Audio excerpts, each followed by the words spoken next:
All right, today we are taking a deep dive into the far future with Iain M. Bank's incredible novel, Look to Windward. Now, this is a story that drops us into a perfect, galaxy-spanning utopia, but then it hits us with a really tough question. What is the true cost of paradise? Right from the get-go, Banks opens with this incredibly powerful line from T.S. Eliot's The Wasteland, and that immediately sets the tone. This isn't just going to be a story about cool spaceships and aliens. It's an elegy. It's about memory, about loss, and about the ghosts that can haunt even the most perfect societies. And that really is the central burning question of the whole novel. To even start to answer it, we have to meet the culture.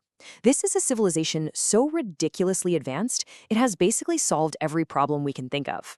We're talking a galaxy-spanning post-scarcity society. And it's all guided by these hyper-intelligent, benevolent, and let's be honest, practically godlike AIs called minds. I mean, this utopia is the real deal. Just try to imagine a world with no money where anything you could ever want can be yours. Even death itself has become a lifestyle choice, something you can just opt into if you get bored after a few centuries. But, and there's always a but, there's a shadow to all this perfection. The culture feels it has this moral duty to guide less advanced civilizations, and their well-meaning meddling sometimes goes catastrophically wrong. And that brings us to the heart of the conflict. See, the culture tried to fix the very rigid caste system of a species called the Chelgrians. Their intentions? Totally noble. But the result was a brutal, horrific civil war that ended up killing billions.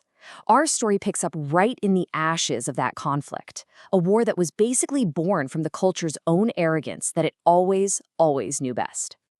So this is where we meet our first protagonist. Meet Major Quillen. He's a Chelgrian veteran from that exact war, and he's a man who's defined not by what he has, but by absolutely everything he has lost. Quillen is just hollowed out by grief. He made it through the war, but his partner, Roa C., didn't. She died on the warship Winter Storm. And in that attack, her soul, her stored consciousness, was completely destroyed. She is gone forever. There is zero hope of ever bringing her back. This loss just leaves him numb, a profound emotional emptiness. He feels nothing. And this terrible, barren state, well, it makes him the perfect instrument for a secret group of Chelgrians who are looking for revenge against the culture. So Quinlan agrees to a one-way mission. He has the consciousness of a dead soldier literally implanted in his brain to act as a kind of co-pilot, and he's sent off to a culture world. For him, a suicide mission isn't a threat. His life is already over. This is just a release.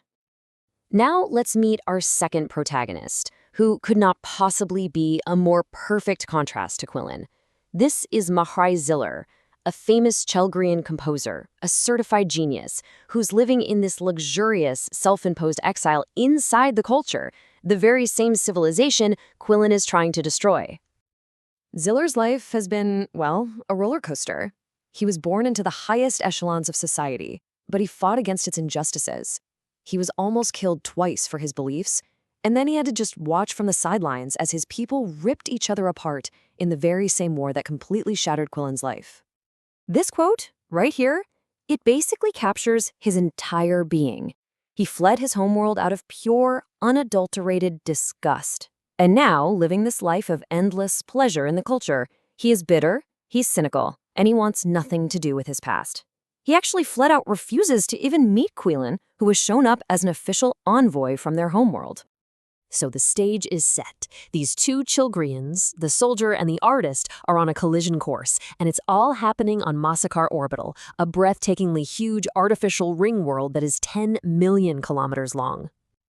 Yeah, it's pretty hard to wrap your head around that scale. 50 billion people, all living on this glittering ring, a paradise of limitless possibility.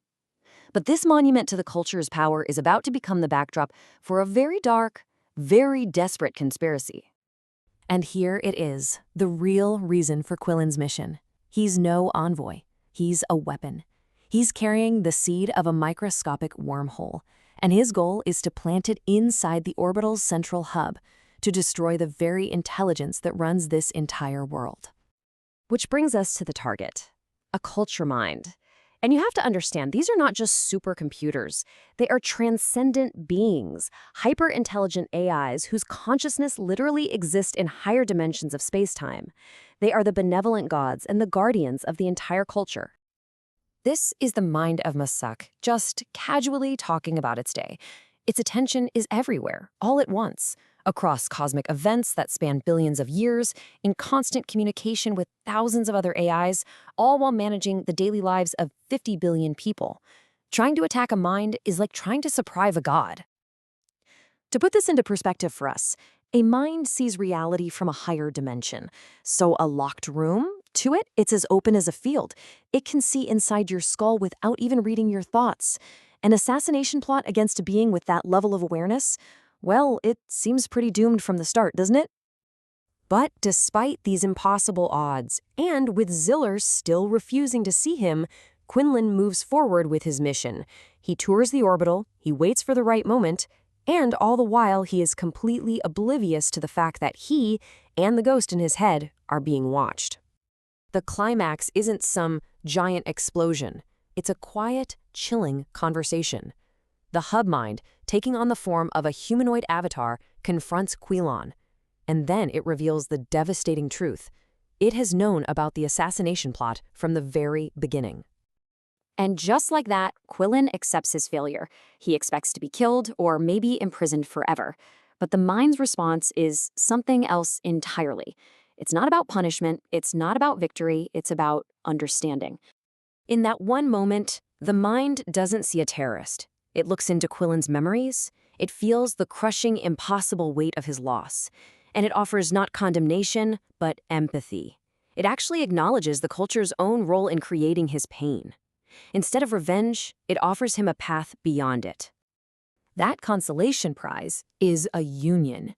Quinlan and the mind merge their consciousnesses. The broken soldier doesn't die in a blaze of glory. Instead, he finds a kind of peace he never thought was possible, a transcendent state where his individual consciousness can finally process its immense grief, all while being supported by the godlike mind of the orbital. And so, Look to Windward leaves us with this. The title itself is a nautical term. It means to look toward the direction the wind is coming from, to face the storm.